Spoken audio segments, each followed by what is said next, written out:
collectively, once we regained that composure, we kind of leveled off the game in the first half. That last three kind of hurt us. We were only down 5, and it's a lucky shot. We do everything correct in the last 30 seconds. Foul, hits one off the board. Kind of took a little air out of us, but still, we're only down 8. And we said at halftime we can't start the third quarter like we start the game in the individual crap. And we played the whole second half like that. It's disappointing because we can play very correctly 7 days ago against Mons with basically the same group. And tonight we just, I told him after the game, I don't recognize them. One week it's one way, and the next week we'll show ourselves, and not a collective spirit within the group.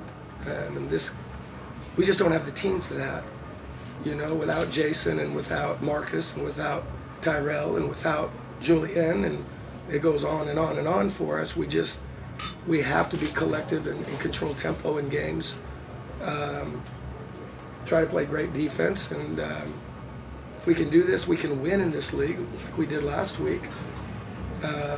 When we don't, we lose big like we did tonight. So, it's a top team. Mons is a top team. But for me, we're just very individual oriented tonight and break very quickly. And of course, Alls plays good defense, and they capitalize and punish you for those offensive mistakes that you make. So I give my congratulations, of course, to Alls. They well deserve this win. I was of course very disappointed with our game and with the loss against in the Carnival game against Leuven, and we hadn't been playing very well. We have to make adjustments because of the situation at the point guard, and we've been working on that this week. But I really felt it wasn't so much anything really tactical the first half. On our part, I just felt that we weren't sharp at all. We were very, maybe also it looks like we lacked confidence in the way we were playing.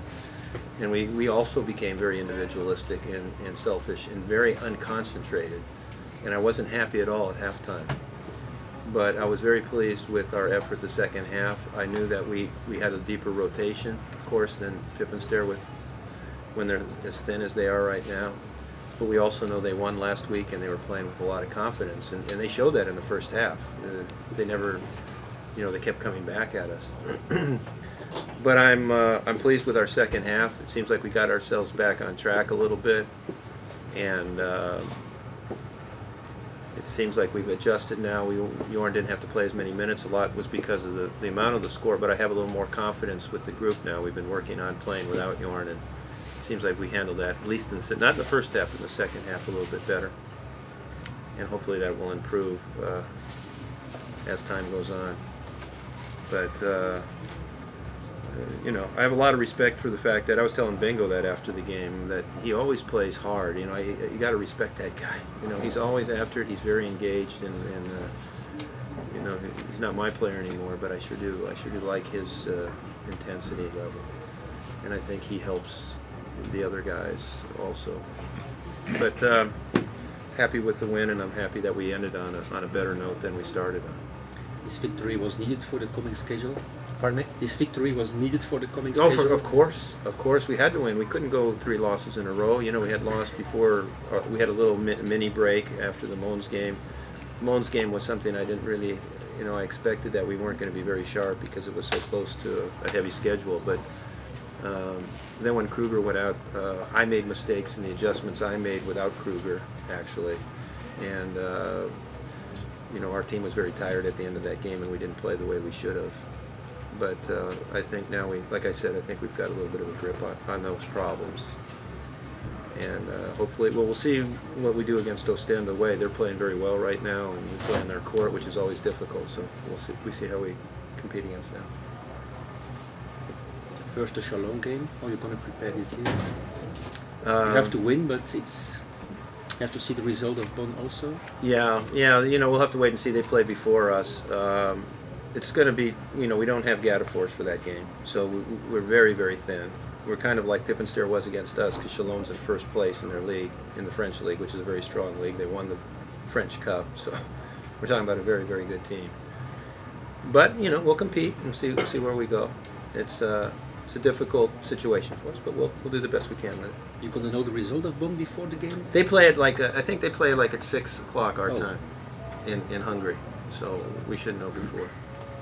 If Hungary wins, we have to beat Chalon by, I think, 62 points or something. Well, if they play like Pepinster tonight, you have a chance, Coach. Top three of coaches.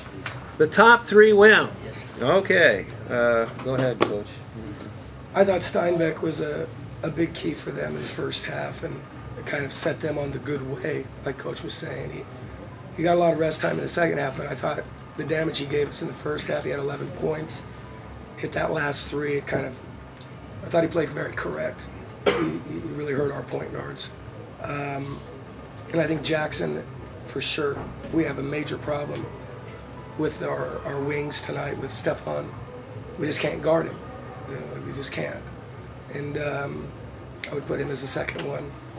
And I would put Merrick's as the third, even though we lost the game with such a large margin. I thought, like Coach says, Bingo, I coached him 2 years in Germany. I know what he brings to the table, and he's just a fighter, and he gave everything tonight.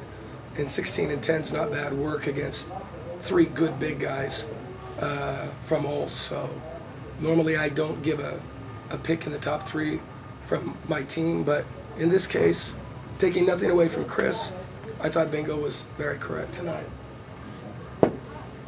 I'll go Copeland, Jackson, Steinbeck. Thank you very much.